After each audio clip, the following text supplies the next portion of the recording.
예, 반갑습니다. 지난 주일 오후에 사도행전 첫 강의 드렸는데 오늘 두 번째 강의이자 또 마지막 강의입니다. 아쉽죠? 그죠? 근데 딱 좋아요. 너무 많이 하면 지루하고 또 뭘 배우는지 헷갈리고 막 그러는데 딱 두 번 하면 명확하게 첫 번째 편은 이거였고 두 번째 편은 이거였구나. 그러니까 딱 좋습니다.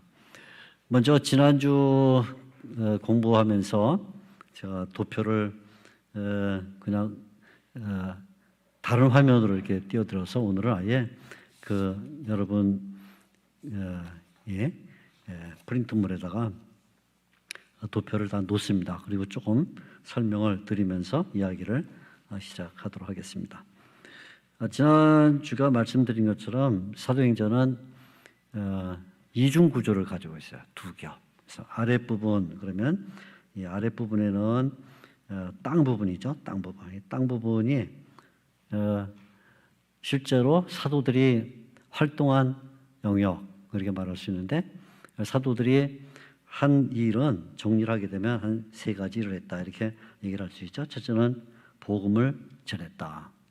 복음을 일단 전하고, 두 번째는 복음을 전한 결과로 교회가 세워졌다. 교회를 세웠어요. 그냥 예수 믿어라, 구원 받았다, 끝. 그게 아니라 사도들은 언제나 복음을 전하면 교회를 세웠다.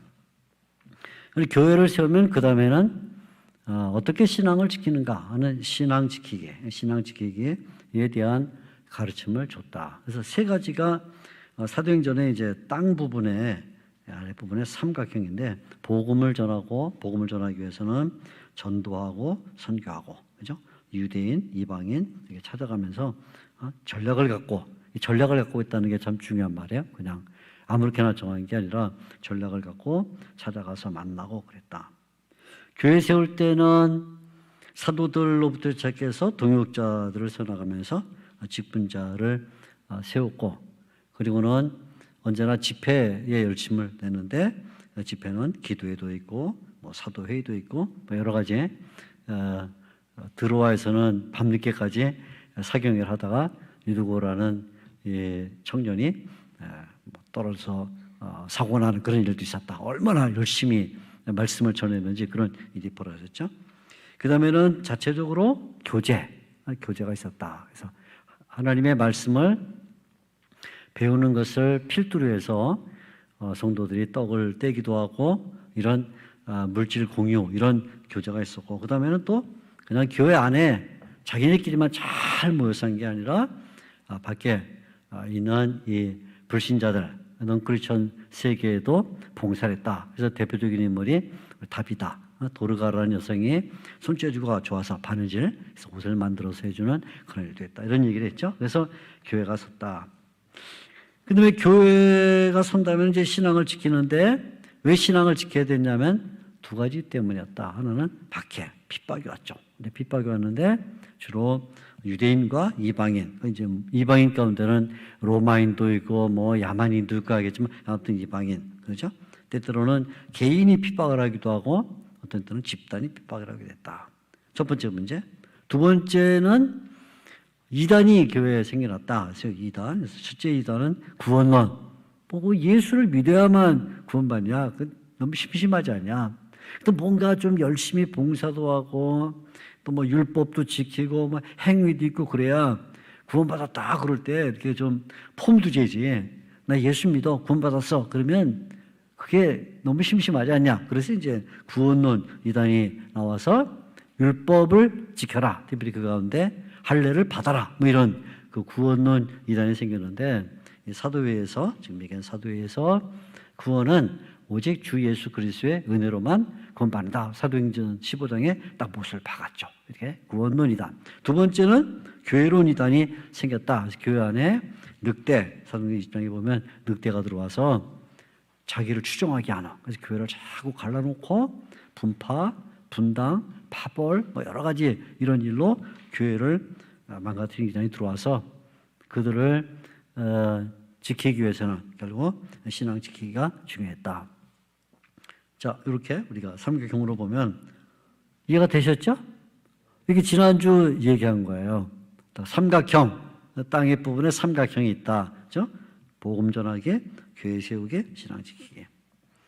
근데 오늘 들을 말씀은 이제 아래 이 삼각형 부분이 아니고 이 삼각형 위에 사실은 성삼위 하나님께서 어떻게 이 교회를 이끌어 갔는가, 어떻게 복음 전도를 하게 하셨는가, 또 신앙을 지키게 했는가, 이제 이 얘기를 드리려는 거죠. 그래서 사도행전의 윗부분, 아랫부분은 이렇게 사도들의 활동이라 그런다면 위에 부분은 위에 부분 하늘색이죠. 성부, 성자, 성령께서 이제 하신 삼일체 하나님의 활동이 있는데, 첫째는 복음을 전할 때 추진을 했다. 복음 전을 추진시켰고, 그렇죠? 교회를 세울 때는 인도하셨다. 그리고 신앙을 지킬 때는 보존하셨다. 이제 이 이야기를 오늘 드릴 거예요. 그래서 오늘은 주로 이제 사도행전에 나오는 천상의 일, 삼일체 하나님께서 어떻게 교회를 이끌어 가셨냐 하는 것을 말씀드릴 텐데, 당연히 그러다 보니까 성부 하나님 얘기하게 되고, 두 번째는 성자 예수님을 얘기하고, 세 번째는 성령 하나님을 얘기하게 되는 거죠. 이렇게 됩니다. 자, 가장 먼저 우리 하나님, 성부 하나님에 대한 이야기를 먼저 시작을 하겠는데, 하나님, 이 사도행전에서 하나님과 관련해서 가장 중요한 주제는 하나님의 나라입니다. 하나님의 나라. 하나님은 이 땅에 사도들을 통해서, 교회를 통해서 그냥 건물 짓고 또는 집회하고 이걸 목적하신 게 아니라 성도를 통해서 하나님의 나라를 이 땅에 세우기를 원하셨다. 이거죠. 그래서 하나님 나라를 설립하기를 원했다. 그러니까 우리 사도행전 그러면 사도들의 행전, 이게 이제 사도행전의 줄임말잖아요. 사도들이 걸어다니면서 일을 한 이야기, 뭐 이게 사도행전인데, 그러다 보면 사도들이 자기 교회 세우고 자기 이름 내고 또 그랬는가? 그게 아니라 사도들이 복음을 전하고 교회를 세우고 신앙을 지킨 이 일은 총체적으로 한 가지를 이루기 위함인데, 그게 뭐냐면 하나님 나라를 이 땅에 세우는 거죠. 그러니까 하나님께서 사도들을 통해서 하나님 나라를 이 땅에 세우는 것, 그게 사도행전의 목적이에요. 사도행전 그러면 머릿속에 하나님 나라를 세우는 것이다. 그래서 하나님 나라는 사도행전에서 아주 중요한 주제예요.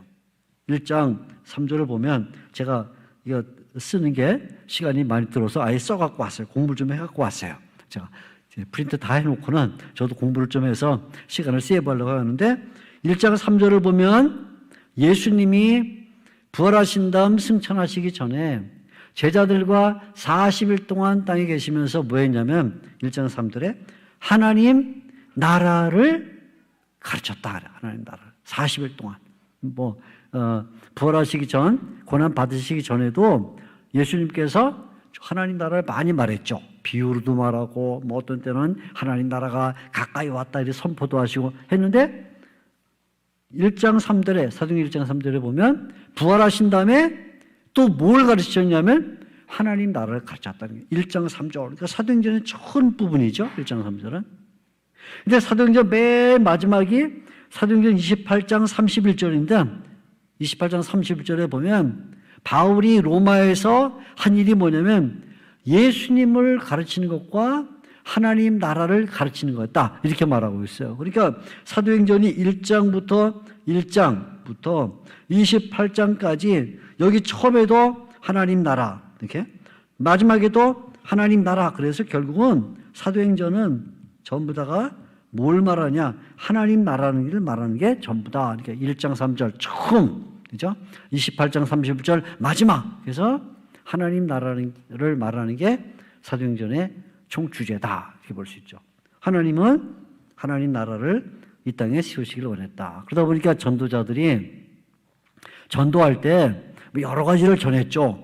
굉장히 많은 주제를 갖고 전했지만 그 주제 가운데 한 가지 중요한 주제는 하나님 나라를 전했어요. 그래서 빌립이 보면 8장 12절에 사마리아에 가서 하나님 나라를 전하더라. 하나님 나라를.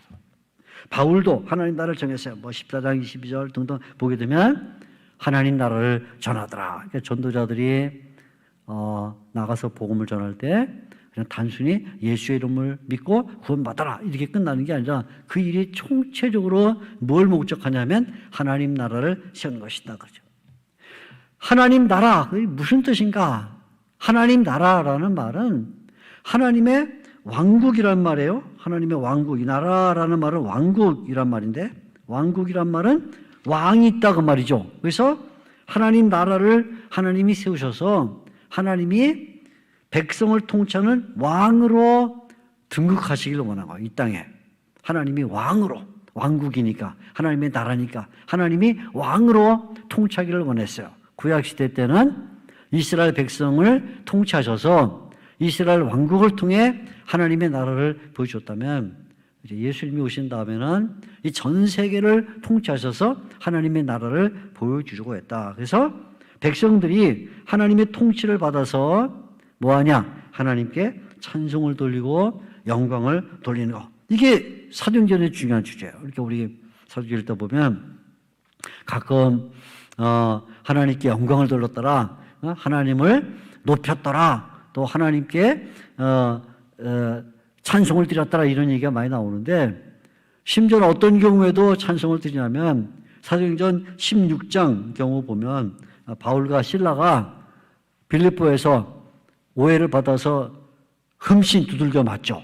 그래가지고 한밤중에 감옥에 돌바닥에 집어 던져가지고 온 머리가 깨지고 옷은 찢어지고 피투성이 난 채로 심지어에 보면 감옥에 들어있을 때 좋은 감옥에서 정신이 어슴푸레드니까 바울과 실라가 뭐 했냐면 뭐 했죠? 배고프다 짜장면 시켜야지 그런 거 아니죠? 뭐 했죠? 찬송을 했어요. 찬송. 그렇죠?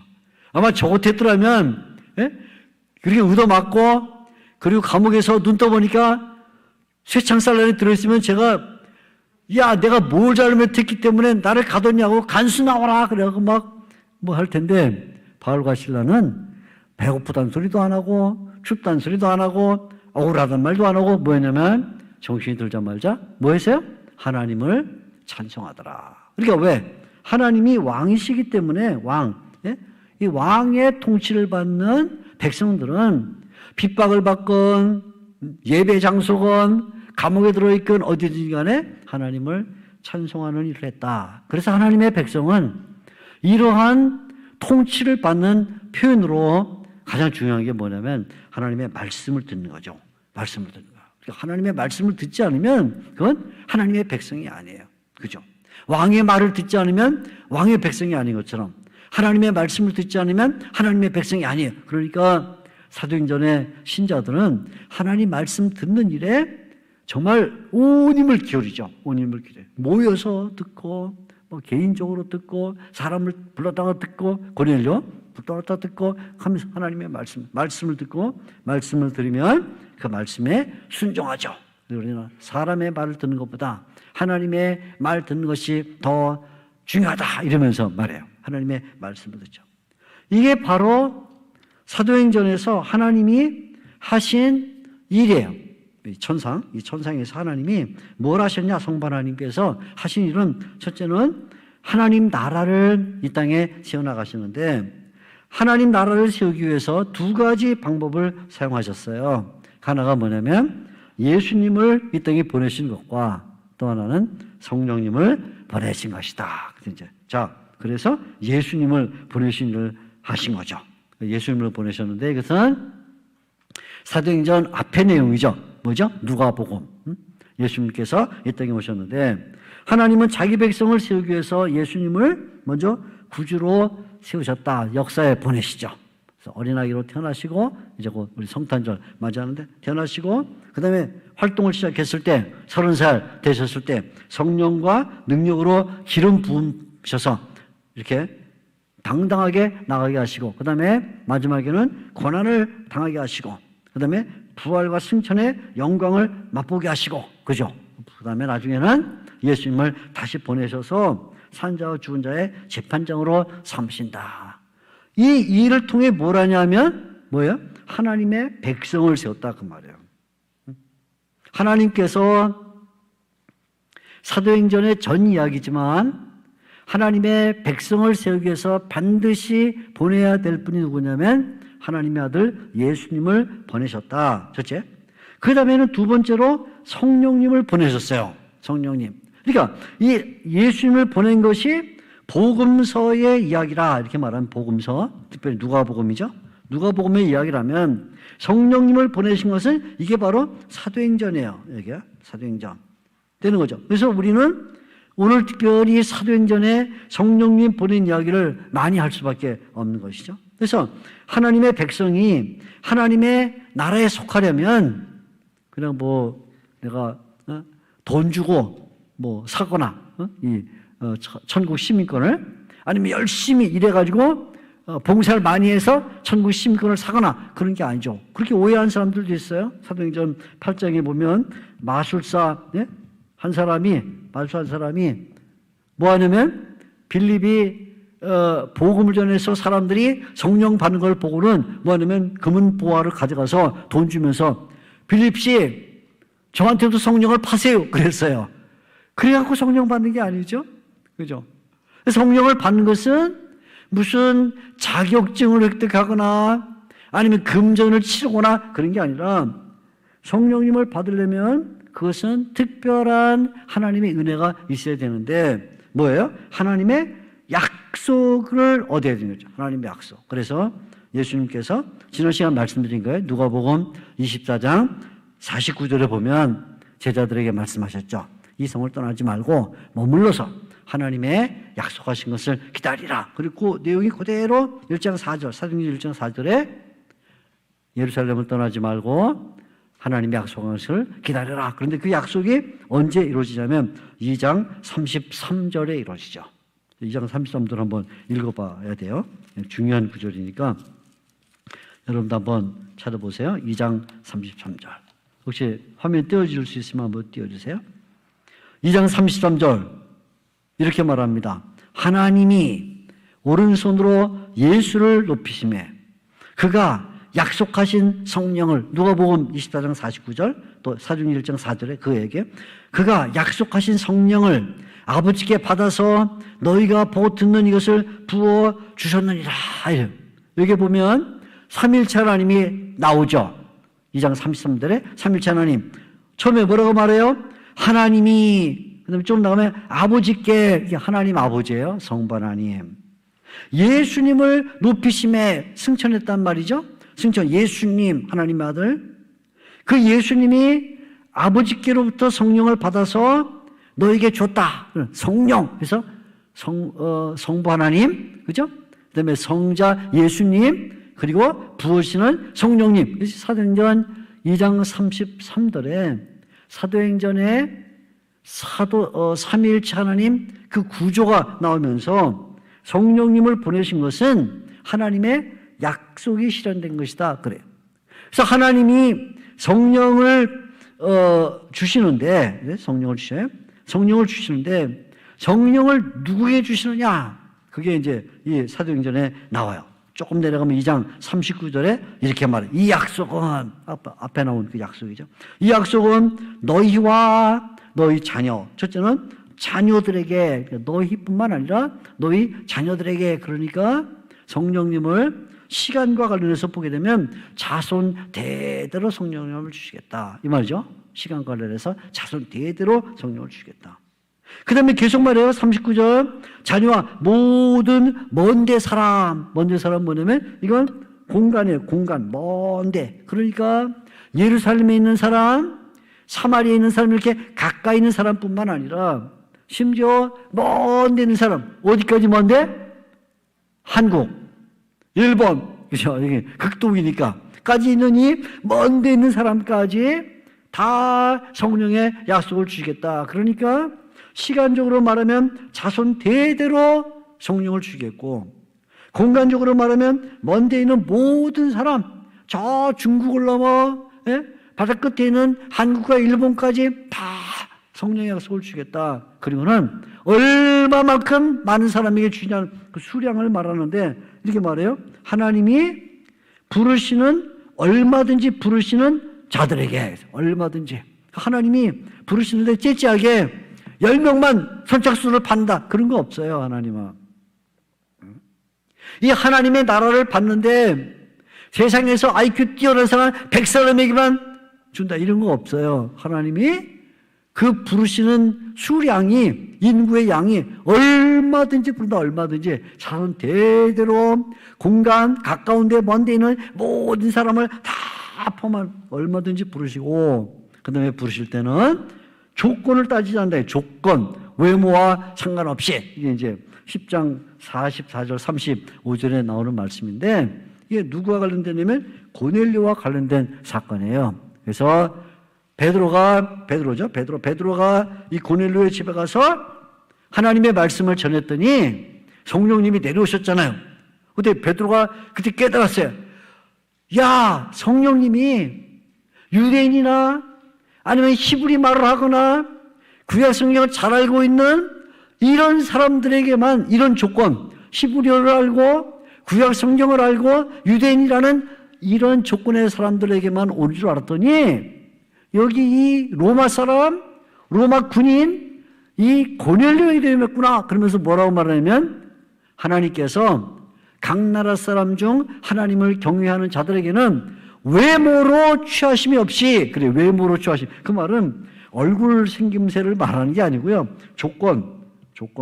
인간의 조건을 하나님이 따지지 않고 그 사람이 학력이 높건 그 사람이 뭐 얼굴이 잘생겼건 그 사람이 재물이 많건 어쩌건 저쩌건 이런 남자, 여자, 어린아이, 노인 무슨 이런 모든 것을 떠나서 하나님께서 외모와 상관없이 성령님을 주시는구나. 그래서 여기 네 가지가 나오는 거죠. 시간으로는 자녀 대대로 성령의 약속을 주시고 공간으로는 먼 데는 모든 사람에게 주시고 그 다음에 수량으로는 얼마든지 주시고 조건으로 말하면 아무 조건도 안 따진다. 그렇게 해서 뭐예요? 이 목적이 하나님 나라를 이루는 거라. 이렇게 해서 하나님 나라를. 그러니까 우리가 세상에 어디를 가든지 예수 믿는 사람을 만나면 다 하나님이 왕이신 그 왕의 통치를 받는 백성으로 만나는 거죠. 우리가 만나면 반갑죠. 때로는 말도 안 통하고 그래도 예수 믿는 사람 만나면 반가운 까닭이 우리는 하나님 나라에 속해 있기 때문이다. 그래서 하나님께서 사도행전에서 하신 중요한 일이 뭐냐면 하나님 나라를 이루시는데 그렇게 하기 위해서 먼저 복음서에는 예수님을 보내셨고 사도행전 시대에는 성령님을 보내주셨다. 자, 그래서 이제 그러면 예수님이 도대체 사도행전에서 뭘 하시냐? 그러면 승천하셨는데 그죠? 우리 언뜻 생각하면 예수님은 승천하셨으니까 이제 일 안 하시지 않냐 이렇게 생각하지만 그렇지가 않아요. 사도행전을 보면 하늘에 계신 예수님께서 천상의 예수님께서 계속해서 일을 하신 먼저 아직 하늘에 올라가시기 전 부활하신 그 직후 부활 후 첫째 뭐 하시냐면 제자들에게 나타나셨어요. 그러니까 사도행전의 첫 장면 1장 1절부터 5절까지는 부활하신 예수님께서 제자들에게 나타나셔서 뭘 했냐를 보여주는데 첫째는 하나님의 나라를 가르쳐요. 이제부터 너희가 앞으로 해야 될 일은 뭐냐면 하나님의 나라를 전하는 것이다. 어디든지 간에 하나님 나라 백성을 만들어야 된다. 그래서 하나님께서 바울에게도 한번 이렇게 말씀하시죠. 거기에는 내 백성이 많다. 이런 말씀하시는데 하나님 나라를 가르쳐. 그러니까 마음의 준비를 시켰어요. 너희가 앞으로 해야 될 일은 뭐냐면 하나님 나라를 가르치고 하나님의 나라를 전파해서 하나님 나라를 세워나가는 것이다. 하나님 나라를 세우려면 반드시 필요한 게 있는데 뭐냐면 성령님의 세례를 받은 자들만 하나님 나라를 세울 수 있다. 그래서 먼저 사도들이 성령의 세례를 받으라 그러죠. 그래서 1장 5절에 보게 되면 예수님께서 요한은 물로 세례를 베풀었으나 너희는 몇 날이 못되어 성령으로 세례를 받으리라 하고는 그 유명한 성령 세례라는 말하죠. 성령 세례를 받아야만 뭐가 되냐면 예수님의 증인이 된다는 거예요. 성령 세례를 받지 않으면 예수님의 증인이 될 수가 없어요. 겉모양으로는 뭐 예수님을 전하는 것처럼 보일 수 있죠. 사도행전에도 몇 달라고 보면 나중에 스게와의 제사장 스게와의 7 아들이라는 사람들이 마치 그 예수님을 믿는 것처럼 자기는 예수 믿지 않으면서 예수님의 이름을 가지고 악귀를 쫓아내려고 하다가 우리 악귀한테 흠씬 두들겨 맞고 쫓겨나죠. 그게 겉으로 볼 때는 예수님의 이름을 말하니까 예수님 믿는 것 같죠. 사도행전 19장에도 보게 되면 에베소의 제자들도 예수님의 이름으로 세례를 받았어요. 그래서 언뜻 보면 예수 믿는 사람 같은데 바울이 가보니까 성령으로 세례를 안 받은 거예요. 그래서 성령으로 세례를 받아야만 뭐가 되냐? 예수님의 증인이 된다. 그래서 1장 8절 유명한 구절이죠. 우리가 잘 아는 오직 성령이 너에게 임하시면 너희가 권능을 받고 성령이 임해야만 권능을 받는다. 권능. 그 다음에 뭐 되냐면 예루살렘과 어쩌고저쩌고 맨 마지막에 1장 8절 내 증인이 되리라. 내 증인. 여기 이 말이 중요해. 내 증인이 되리라. 이 말이 중요해. 내 증인이 되리라. 그러니까 성령으로 세례를 받고 권능을 받으면 그 사람이 뭐가 되냐면 예수님의 증인이 된다. 나의 증인. 그래서 나의 증인이 될 것이다. 내 증인.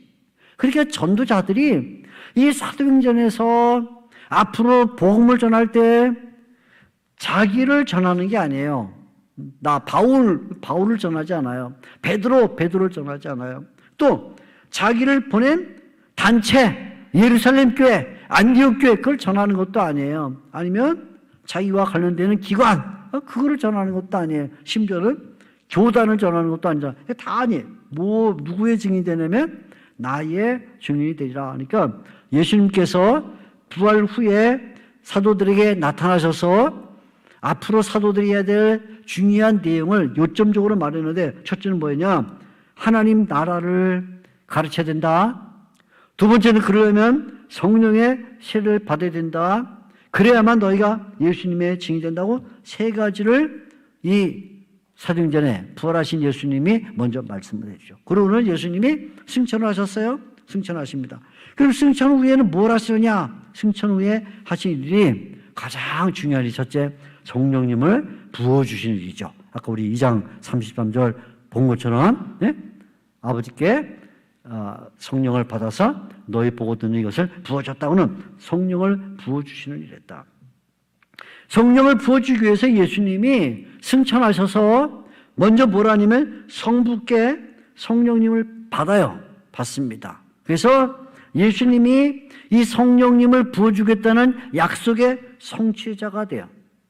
그리고는 예수님이 이 성령님을 받은 다음에 예수님이 성령님을 그냥 꼭 껴안고 있는 게 아니라 이 성령님을 교회에 보내줘요. 그래서 교회에 보내주시죠. 그래서 예수님은 성령님 사건의 성취자일 뿐만 아니라 실행자가 된다. 그 말이죠. 2장 33절의 내용이 그거예요. 예수님은 먼저 하나님 아버지께로부터 성령님을 받은 다음에 예수님께서 그 성령님을 교회에 보내주신다. 그러니까 이렇게 되는 거죠. 자, 성부 하나님이 계시고, 그죠?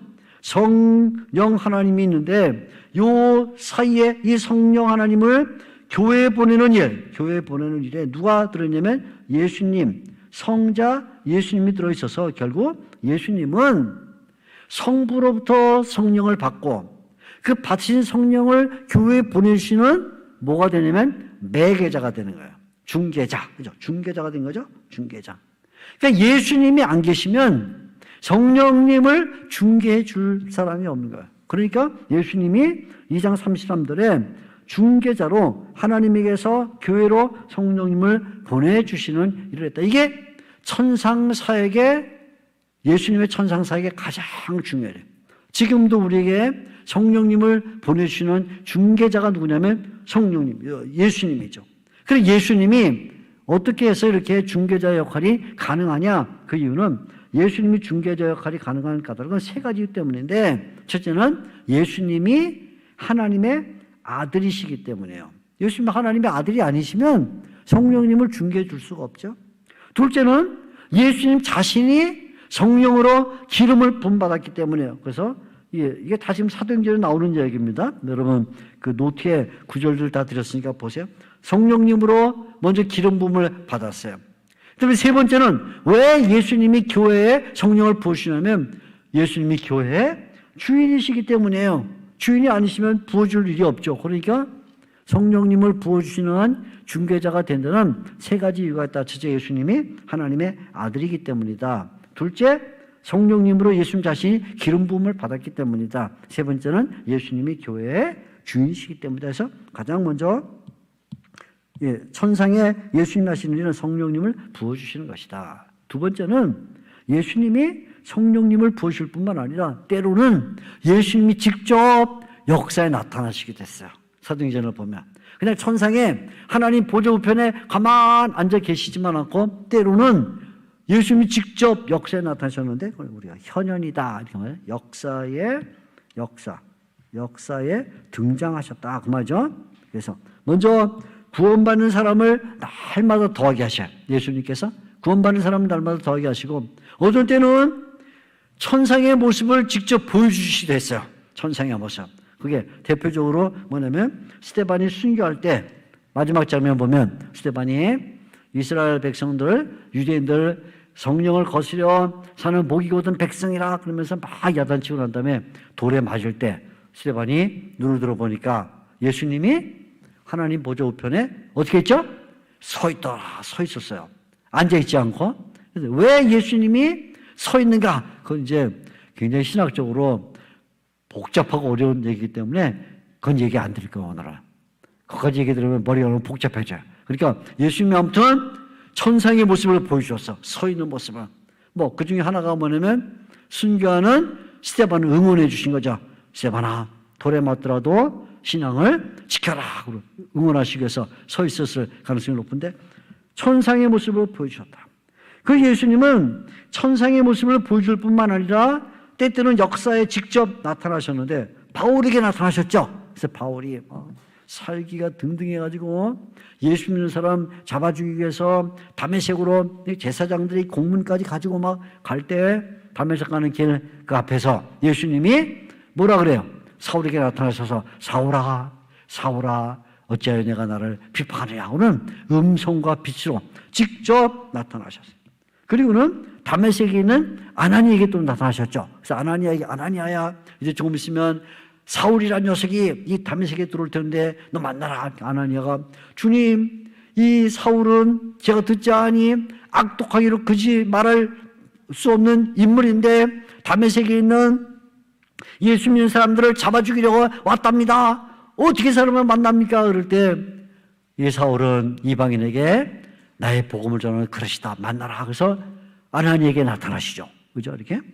심지어는 23장 11절에 보면 예루살렘에 있는 바울에게 직접 나타나셔서 앞으로는 네가 로마에까지 가서 로마 선교를 해야 된다는 그런 음성을 들려주죠. 그러니까 예수님이 구원받는 사람을 날마다 더하게 하시고 어떤 때는 천상의 모습을 직접 보여주시고 어떤 때는 역사에 나타나셔서 직접 제자들의 갈 길을 말씀하시는 일도 했다. 그런데 세 번째 예수님이 천상에서 하신 일 가운데 사도행전에서 아주 중요한 건 뭐냐면 예수님이 자기의 이름을 빌려주셨다는 거예요. 예수님의 이름을 빌려줬어요. 자, 이 말 잘 들으셔야 돼요. 예수님이 자기의 이름을 빌려줬어요. 앞으로는 너희가 나가서 복음을 전할 때 바울의 이름으로 전하는 게 아니다. 베드로의 이름 전하는 것도 아니고 예루살렘 교회 이름이나 안디옥 교회 이름으로 하는 것도 아니다. 뭐 12 사도의 이름으로 하는 것도 아니라 누구의 이름 갖고 하냐면 예수님의 이름으로 한다. 그래서 앞으로는 너희가 내 이름으로 한다 해서 예수님이 천상에서 자기 이름을 빌려주셨어요. 그래서 이 예수님의 이름은 앞으로 모든 신자에게 표시예요. 신자라는 표시예요. 그래서 예수님의 이름을 부르는 자가 누구냐면 그 사람이 신자예요.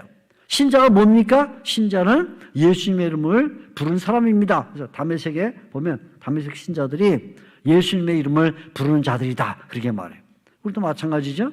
우리가 뭐 영어로 크리스찬 이렇게 말할 때 그리스도에게 속해 있는 사람이라는 뜻인데 예수님의 이름을 우리가 다 갖고 있는 거죠. 예수의 이름을. 그래서 예수의 이름을 갖고 있을 때 신자라는 표시가 된다. 그런데 이렇게 예수님의 이름을 가지면 그때부터 핍박이 와요. 핍박의 동인이 돼요.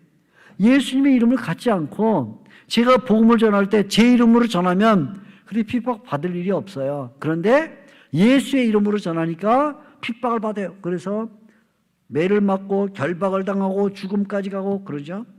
그러나 이런 핍박을 받음에도 불구하고 예수님의 이름이 우리가 전도해야 될 내용이죠. 그래서 빌립도 예수님의 이름을 전하고 바울도 예수님의 이름을 전하고 예수님의 이름을 전해요. 예수는 그리스도라고는 예수님의 이름을 전해요.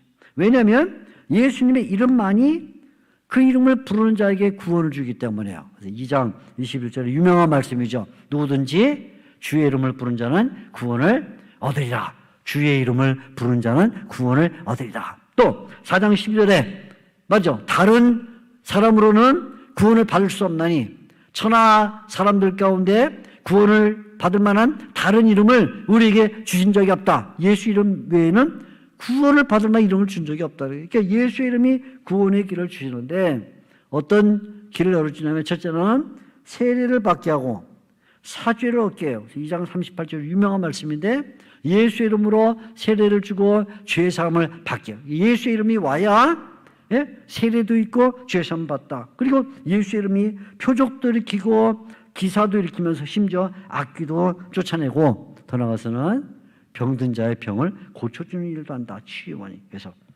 성전 미문 앞에 앉아있던 이 보행장애인, 걷지 못하는 이 사람을 베드로와 요한이 일으킬 때 은과 금은 내게 없거니와 내게 있는 것으로 내게 주노니 뭐라죠?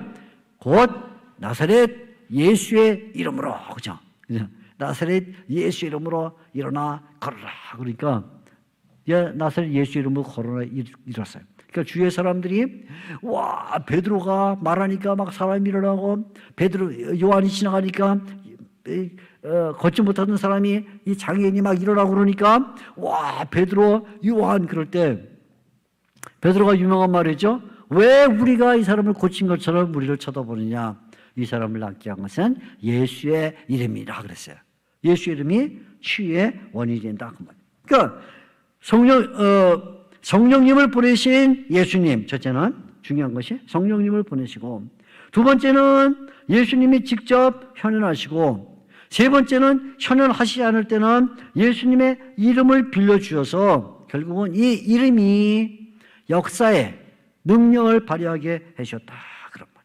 이렇게 해서 우리는 사도행전을 읽게 되면 예수님이 천상에서 어떤 일을 했는가 하는 것을 배우게 되는 것이죠. 자, 그러면 이제 예수님께서 성령을 보내셨으니까 2장 33절 도대체 성령님은 이 역사에 오셔서 어떤 일을 하시는가 배워야 될 가장 중요한 것 가운데 하나가 성령님은 도대체 무슨 일을 하시는가. 성령님이 하시는 일은 크게 사도행전은 두 가지로 나타나요. 하나는 성령님의 세례가 있어요. 세례가 있습니다. 그 다음에 자 조금 페이지를 넘길게요. 쭉 이렇게 올라가면 두 번째는 성령님의 충만이 있어요. 충만. 일단 두 가지. 사도행전에서 성령님에 대하여 말할 때 두 가지를 먼저 꼭 기억해라. 성령 세례, 또 하나는 성령 충만. 이거예요. 많이 듣던 말이죠. 성령 세례, 성령 충만인데 예수님께서 1장 5절에 이렇게 말씀하셨죠. 요한은 물로 세례를 베풀었으나 너희는 몇 날이 못되어 성령으로 세례를 받으리라. 몇 날이 못되어 성령으로 세례를 받으리라. 그 몇 날이 못된 게 언제냐면 2장 1절에 오순절이에요. 2장 1절 몇 날이 못돼서 오순절 날이 이미 이름에 2장 1절 그들이 다 같이 한 곳에 모였더니 그러면서 성령님이 마시죠. 4절 그들이 다 성령의 충만을 받고 성령이 말하게 하심을 따라 다른 병언으로 말하기를 시작하자. 성령님이 임했어요. 그래서 오순절날 성령님이 강림한 2장 1절에서 4절이 1장 5절에 말씀했던 너희는 몇 날이 못되어 성령으로 세례받으리라가 성취된 날이에요. 성취가 됐습니다. 성취됐는데 이 오순절 성령 강림은 굉장히 중요한 의미를 가져요. 특별히 세 가지 중요한 의미를 갖는데, 첫째는 구속사의 의미가 있어요. 구속사의 의미가 있는데, 이건 뭐냐면 지금까지는 하나님께서 이 세상에 역사를 베푸실 때 주로 누구를 통해서 역사를 하셨냐면 이스라엘 백성, 유대인들을 통해서 역사하셨어요. 구약시대죠. 구약시대에는 유대인들을 통해서 역사를 해서, 구약시대의 교회는 유대인 교회예요. 이스라엘 백성 교회였는데, 성령님께서 오순절을 오심으로 말미암아 이게 바뀌었어요. 바뀌어서 이제부터는 유대인 교회가 아니라 신약시대는 이방인 교회가 됐다. 이방인 교회. 바뀐 거예요. 이렇게 역사의 전환점이 일어났어요. 전환점이 일어나서 이걸 구속사의 전환점이라 이렇게 말하는데, 유대인 교회에서 이방인 교회가 됐다. 그래서 사도행전 11장 15절을 보게 되면 베드로가 고넬료의 집에서, 고넬료는 이방인이잖아요. 고넬료의 집에서 성령님이 임하신 것을 이제 체험을 했는데, 사도들에게 소환을 당했어요. 어떻게 베드로가 고넬료라는 이방인의 집에 가서 성령을 받게 할 수 있느냐? 오늘 사도행전 11장에 사도들이 모여서 베드로를 추궁하기 시작했어요. 그때 베드로가 사도행전 11장 15절에 일어나서 이렇게 말했습니다. 우리가 처음 성령을 받을 때처럼, 처음 이런 말을 했어요. 처음이 뭐냐면 오순절 날이죠. 오순절 날. 우리가 처음 성령을 받을 때처럼 고넬료를 비롯한 그들도 성령을 받았다. 그래서 처음이란 말을 썼는데, 그게 뭐냐면 유대인 교회에서 전환점이 일어나서 이방인 교회로 일어나는 이 일이 이때 처음 일어났다고 말해요. 이때 처음, 오순절 날 처음 일어났다고 말이죠. 그래서 오순절 성령 강림은 시초라는 의미를 가져요. 이방인들에게, 이방인 교회에 성령님께서 역사하신 첫 사건이다. 시초. 그러면서 동시에 세계적 의미를 갖게 되는데, 이때부터 드디어 유대인뿐만 아니라 아까 말했던 외모를 가리지 않고, 조건을 따지지 않고, 일본 사람, 중국 사람, 한국 사람, 미국 사람, 먼 사람 다 누구든지 예수님을 믿게 됐다. 그래서 사도행전 2장 17절에 보면 요엘의 예언을 인용하면서 성령께서 모든 육체에 부어진다. 모든 육체란 말은 이제는 조건을 따지지 않는다. 외모, 언어, 아니면 국적, 아니면 따지지 않는다. 혈통, 따지지 않고 모든 육체. 그래서 이 말이 뭐냐면, 지금까지는 구약시대는 민족교회였는데, 유대인 민족교회, 이제부터는 이방인으로 이루어진 세계적인 교회가 됐다. 그래서 여기 도표를 보면 오순절날 성령님이 임하시죠. 성령님이 임합니다.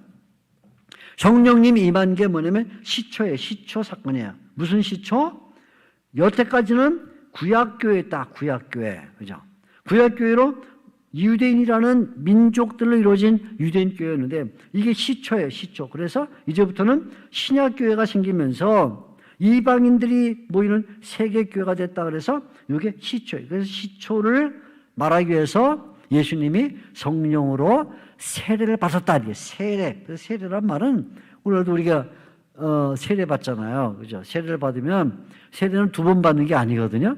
두 번 받으면 재세례가 되는 거예요. 아주 신학적으로 문제가 많아요. 한 번만 세례를 받는데, 한 번 세례를 받으면 그때부터 그 사람이 이제 처음으로 정말 신자가 된 거야. 신자. 세례를 받음으로써. 신자. 가시적으로 교회에 공표하는 거야. 그래서 만인에게 나 이제 세례 받음으로 이제부터 내가 예수 믿는 시작이 됐습니다. 그런 바로 시초가 되죠. 이렇게 시초.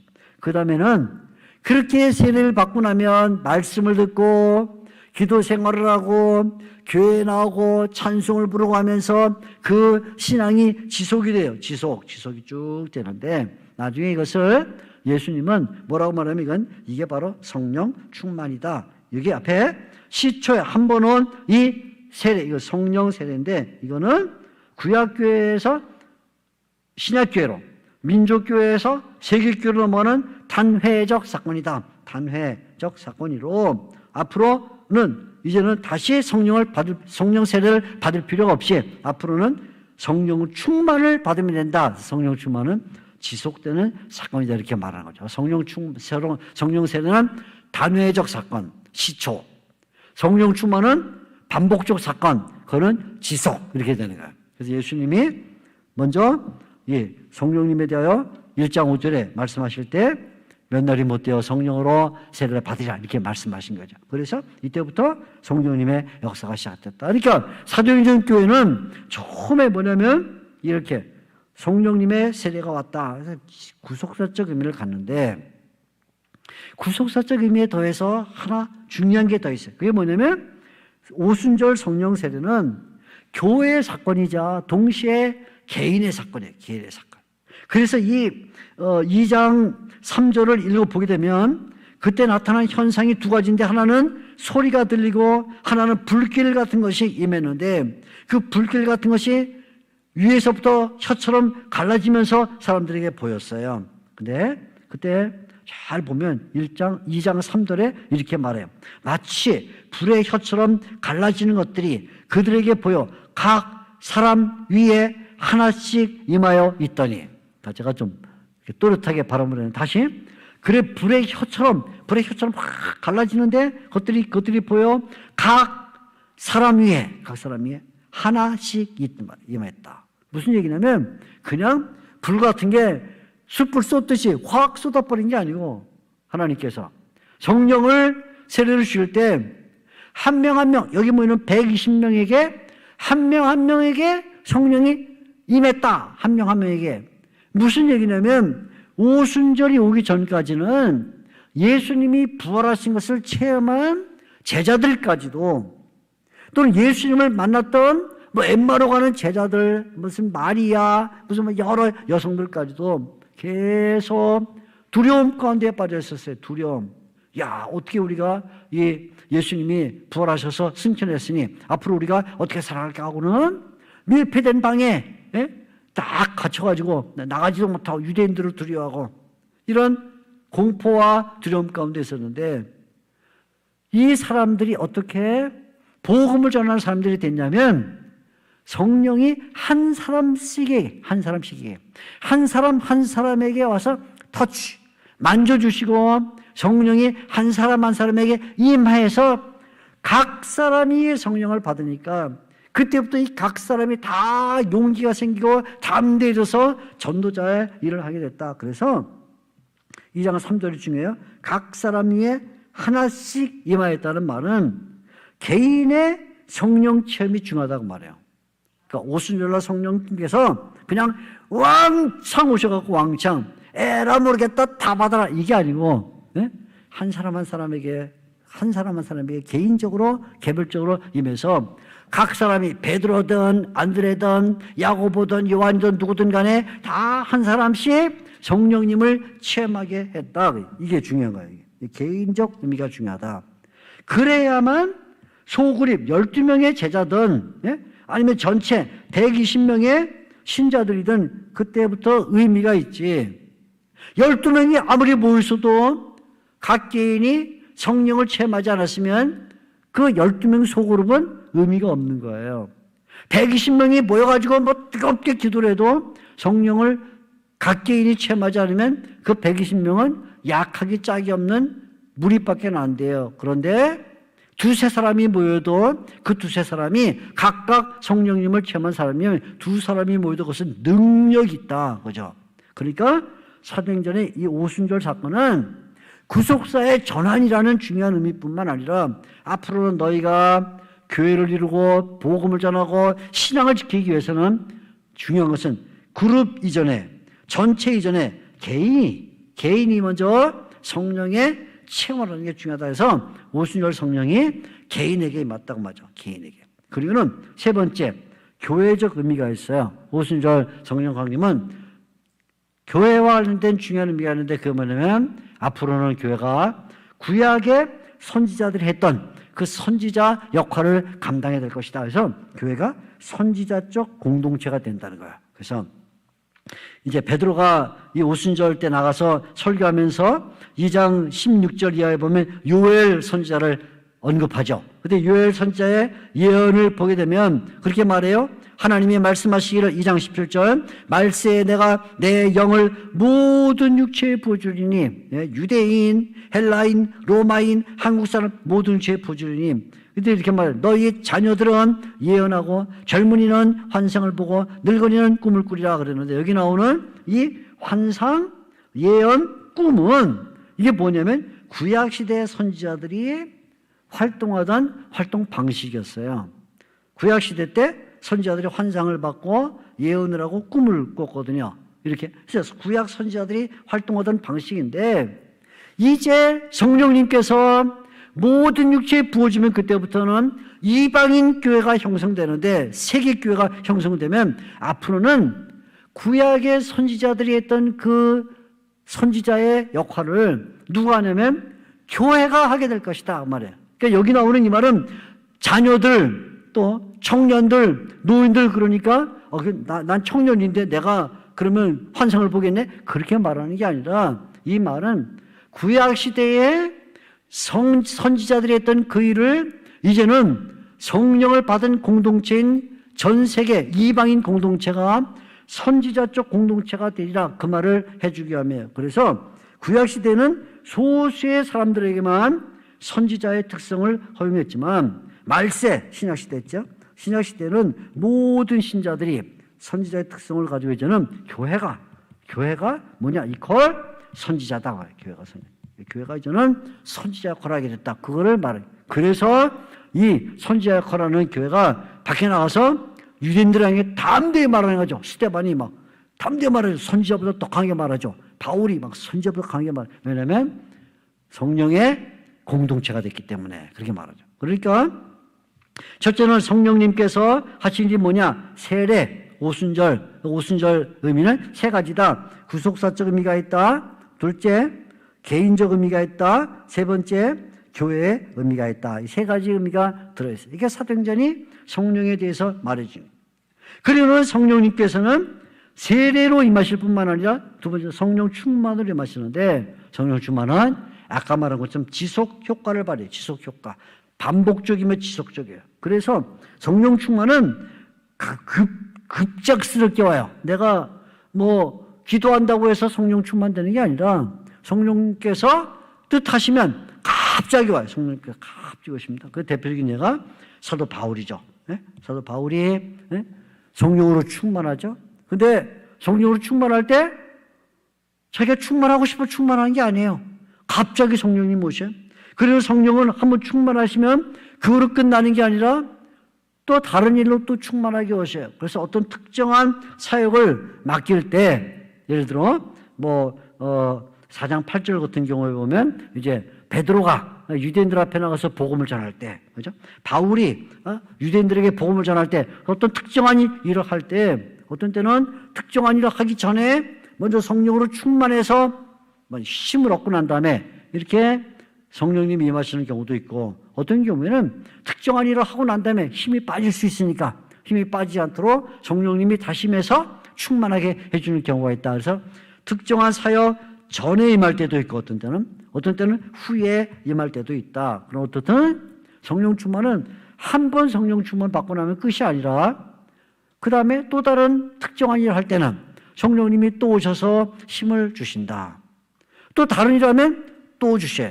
어떤 때 핍박을 받게 될 때 핍박을 이겨나도록 하기 위해서 성령님이 오시는 경우도 있어요. 그러니까 성령 충만은 지속적이며 반복적이다. 이게 중요하죠. 자, 아까 우리가 성령 세례는 단회적이다. 한 번 온다. 그죠? 우리가 한 번 체험할 수 있는 것이다. 그래서 성령 충만은 한 번이 아니라 한 번 받고 난 다음에 또 다른 일을 할 때, 핍박이 올 때, 특별한 일을 할 때 다시 성령님께서 오셔서 우리를 힘을 북돋아 주시는 일을 한다. 그래서 이 사도행전은 거의 전부가 다 성령 충만한 이 사도들이 어떻게 하나님의 교회를 이끌어가느냐 하는 걸 보여주는데 성령으로 충만하면 그때 주어지는 게 뭐냐면 세 번째인데 세 번째가 뭐냐면 성령의 능력이 많은 거예요. 그래서 성령 세례, 성령 충만 이 두 가지가 중요한데 성령 충만에는 거기에 이렇게 같이 나오는 게 뭐냐면 성령의 능력이에요. 그래서 성령으로 충만하게 되면 그때 성령님께서 능력을 줘요. 핍박을 이기는 능력, 복음을 전하는 능력, 또 대적자와 싸우는 능력, 이런 능력을 주신다. 1장 8절에 오직 성령이 너희에게 마시면 너희가 권능을 받고, 권능, 능력을 받습니다. 1장 8절 예수님이. 그 성령님이 어떤 때는 마치 예수님께서 직접 역사상에 나타나시는 것처럼 성령님이 직접 나타나시는 경우가 있어요. 어떤 때? 빌립에게 8장 29절 보게 되면 에디오피아 이 네시 재무관이 예루살렘에 왔다가 성경을 읽고 마차를 타고 내려갈 때 성령님이 빌립에게 말씀하시죠. 마차로 다가가서 에디오피아 네시에게 재무관에게 말씀을 가르쳐라. 빌립이 성령의 말씀을 직접 듣고 이 에디오피아 사람에게 가요. 베드로는 고넬료를 방문할 때 고넬료, 성령님께서 고넬료 집에 가게 하세요. 직접. 바울과 바나바는 안디옥 교회에서 선교 사역을 시작할 때 성령님께서 5명의 교사와 선지자들 가운데 첫째 바나바와 마지막째 바울을 따로 떼어서 선지자로 보내라고 말씀을 주세요. 그래서 때때로 역사상에 성령님이 직접 일하실 때가 있다. 그런데 어떤 때는 성령님께서 교회와 함께 일을 하세요. 성령님이 저 뒤에 음악 뒤에 숨으셔요. 그리고는 앞에 교회를 통해서 일하시고, 그 대표적인 게 뭐냐면 사도회예요. 사도회. 자, 이 사도회는 사도행전에서 굉장히 중요한 장인데, 이 사도회는 바울과 바나바가 1차 전도여행 때 이방인들에게 가서 복음을 전했죠. 예수를 믿으면 구원받습니다 하고 전했는데, 예루살렘에서 어떤 바리새 파적인 율법 박사들이 내려와서 어떻게 예수만 믿으면 구원받냐? 그건 아니다. 예수 믿고 플러스 율법을 지켜야 된다. 오늘 할례를 받아라. 율법을 지켜야 된다. 이렇게 말해서 그만 뭐였냐면 구원론과 관련해서 교회가 문제가 터졌죠. 그때 사도들이 예루살렘에서 회의를 소집한 거예요. 그래서 사도회의인데 15장 이때 내린 결론이 뭐냐면 구원론이에요. 구원론. 우리가 믿는 구원론은 주 예수 그리스도의 은혜로만 구원을 받는다. 그리고 율법의 무거운 짐을 이방인들에게 매이지 마라. 우리도 감당하기 어려운 것을 왜 그들에게 매이냐 하고는 결정을 내렸는데, 자, 결정을 내린 다음에 15장 28절, 이 구조로 중요하니까 읽어보겠어요. 15장 28절에 이렇게 결정을 내렸어요. 자, 이게 아주 놀라운 결정입니다. 15장 28절 이렇게 맞죠. 성령과 우리는, 이렇게 말해요. 성령과 우리는 이 요긴한 것들 외에는 아무 짐도 너희에게 지우지 아니한 것이 옳은 줄 알았노니. 무슨 말이에요? 주 예수 그리스도의 은혜로만 구원받고, 15장 11절 나오는 말입니다. 그들도 우리와 동일하게 주 예수의 은혜로 구원받는 줄을 믿노라. 그러니까 28절에 이 요긴한 것 외에는 아무 짐도 지우지 말아라. 이렇게 우리 결정을 내렸는데, 이 결정을 누가 내리냐? 누가 내렸죠? 사도회의가 내린 거예요. 사도들이. 그러면 우리는 그래야 되는데 그렇게 말하지 않고 앞에 뭐라고 토를 달아주면 성령과 우리는. 그 말은 뭐예요?